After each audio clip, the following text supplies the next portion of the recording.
gotta keep them separated.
And welcome back, everybody, to BRTV. We got a little project here. So what we had was a 36 tooth. I did the best I could, lined up some holes and drilled it, and it's pretty damn even, so never had no problems with that. We're gonna try this 28 tooth sprocket on the Phantom 85, and we're gonna see what kind of difference it makes. I'm 50-50 on the fence on this one, so that's why I put it off for such a long time. And you know, when you put a smaller sprocket, you gotta cut your chain. This is my motorcycle chain that I have on that 36 tooth. I didn't want to cut it because that thing is tough and it takes a lot of effort. But these cheap chains they give you with the kits, they're pretty easy to cut and size up. They're pretty easy to mess up too. They'll come off over and over again if you don't do them right. But we're gonna try this 28 tooth on the Phantom 85. I was getting like 43 to 45 miles an hour. You know, lots of torque, man. Lots of low end torque, just grunts up a hill. And I don't know what this is gonna do. It's gonna lower my torque. I don't know if it's gonna bring up my top speed. I've seen other people talk about, and I know a lot of y'all got stuff like this going on, or you got ideas like this that you want to try out. And just let you know, it's going to be a little different for everybody. Everybody's bike is just a little different, man. The geometry of the bike, everything. So I'm gonna get this thing strapped down, put this other chain on there with the chain tensioner I got. I don't know if you guys have ever bought these chain tensioners, but look at that. That chain has just been digging into that wheel. I'm waiting for it to go all the way through, and then I'm gonna put you know that chain tensioner that comes on the kit that has a little yellowish white looking wheel? That's hard as plastic, and they'll fit on this. You just need the right bolt size and a spacer to put it right in the middle, because it likes to be off to the side a little bit. This one wants to be right there. But if you do get these, they're good. The trick about them is you got to put your a nylon nut right there, or this will keep coming off. Double nutting it won't work unless you got some really thin nuts, and those ain't strong for nothing, so I wouldn't do that. Or put a short spring and a regular nut in there. That works. There's a little tech tip for you right there. Another thing I see is a bit of a problem with these bikes, and I kind of find out when I put this on, it's leaking. I'm like, I know I made that gasket good. So I took it off, and I realized I need to sand it down a little more. See this ring on the inside? They welded on the outside. On the inside it's not. It protrudes.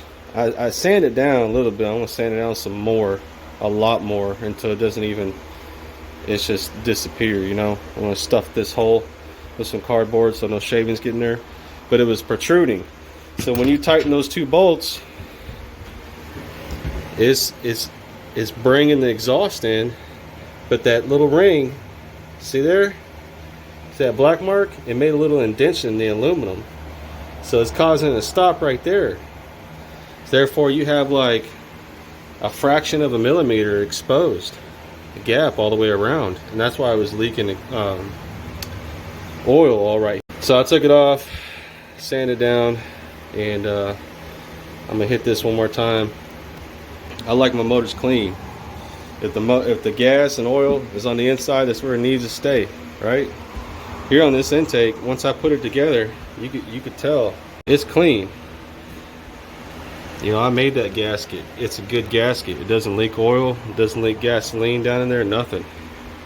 So the other side needs to do the same thing.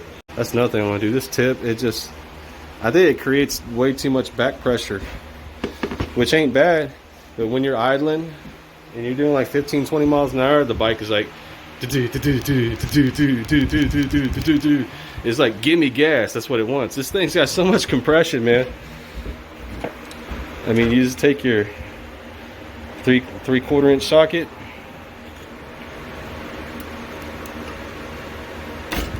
you see that? It's like, it's a snug fit inside that cylinder. That's why it's got so much torque. That, and I only got one base gasket. So let me get back to doing this. Alright, so there you go. I didn't take but 5 minutes with the angle grinder. Cut that tip off, which has always annoyed me, just the way it looks. I mean, that's more of a, you got to remember, this tip, I don't know how far inside it goes. I'm thinking about right there. Your exhaust gases come in, go up, and then exit that pipe. And I just think it's a little too long of an exit, and it's holding on to those fumes. Every time I cut this off, my bike went from 43 to 45. I don't know why, but it always has. This one would never go over 43. I'm gonna do this now, but that was with the 36. As you can see now, when you run your thumb across, it goes and then it comes straight in. There's no more lip. So now we're going to be making a nice tight seal. Take that plug out. And yeah, let me cut my gasket and throw that on. Man, this started as just a rear sprocket, but I remember I had some other stuff to do too. So just to let you know, this bike is for sale. I'm asking $700, and you could tell, you know, I'm doing things to it. The exhaust now is smooth. That's cut cleaned off. I'm not gonna let this shit get all dirty and oils dripping on your shoes and shit, you know. And this is that cheap ass chain for now, just to test out the 28 tooth. If the 28 tooth is good, I'll go ahead and put on, I got it in here, the transmission chain. I just didn't want to cut into it until I found out for sure the 28 was good, because then I'd have to put it all back together. But I'm cleaning it right now in some gasoline. So yeah, let me make a gasket for this and put it back on. Alright, I got it taken care of. So that's the 28. Comes up. This was the issue. Since the gear is smaller, it's going to get tighter in here. So I had to reposition the motor.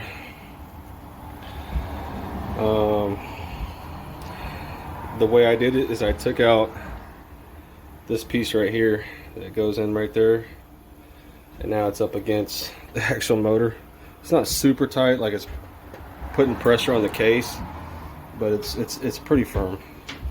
New gasket up in there, you can even see it. I always make mine a little bit bigger so they stick out just a bit. And had to put a new clutch cable because it was like it would go in and not come out. So I was like, what the hell? But it ended up being the cable, a piece of it frayed on the inside, and it was catching. Now it's like super smooth, so smooth that I don't even recognize it anymore. So I must have had that issue for a while, and it just got so bad to where it just like froze up in there. So I'll fix that. Let me put my phone on the charger. I'm gonna go do some trial runs with this thing and see what it's like, and come back with the chest mount before it gets too dark outside. Alright, so it got too dark to record. Sun came down too fast. It took me too long to adjust the engine, so the chain wouldn't hit, because I did take it out for a test run and the chain was slapping. Like I said, I got the transmission chain, a strong one, that I have on there when I got the 36 tooth. I didn't want to cut it down just to try this, but I had this one sitting around. It's the cheap one. And then in like a quarter of a mile, the damn thing already loosened up, you know. But so here's the story. Top speed, same top speed. It all has to do with the power curve of the motor. This thing's still got plenty of torque. I think a 36 tooth is optimal. If you really want to take off from a dead stop all the time and you're lightweight, man, a 44 would do you really good. You'd never have to pedal. But your top speed is going to be limited to like 30, which ain't bad either if you don't really want to go faster than 30. But everything seems to be working good. Exhaust isn't leaking. I had to redo the wiring, like I said, the clutch cable. There's another shot of the 28 tooth and what it looks like. That's a 48 and that's a 28. So it's damn near half the size. Now with me, I'm 240. Like I said, this whole bike's 290. Everything's about weight, so that's why I'm always mentioning weight. At 290, I can get pedaling at about 8 miles an hour. It'll start to slowly let out the clutch, give it a little bit of throttle, and get going. That's what I would say the benefit of the 28 tooth sprocket is. If you're on flat ground and you got a long ways to go, say you go to work and you use this, and let's say work is 10 miles away or 15 miles away, and you want to do 30 miles an hour smooth. I mean, glass smooth, no vibrations. It's quiet, the RPM's low, the engine doesn't get hot. You can easily do 30 miles an hour. Say a 15-mile trip, it gets you there in half an hour. That's it. I'm probably gonna play with this gearing one more day and then go back to 36. Basically because the mid-range is gone. I mean, it takes a while to get up there. But like I said, when you're hitting 35 miles an hour, the RPM's like at 4,500, 5,000. You know, that ain't shit, you know? I ran this thing all the way up to 9,100 RPM. If you see my other video, I'll try to put a link to it. Actually, not a link to it. I'll put the image of the video at the top right corner at the end of this video, where I hit 9,100 RPM. Still reliable, still for sale. If anybody wants to buy it, $700. Or if you got like a little pit bike, like a 90, or if it's a 50cc, if it's in good condition, I'll trade. I'll definitely trade for a good 50cc for my kid. But yeah, that's the story. That's the story. And hey, like and subscribe. See y'all next week.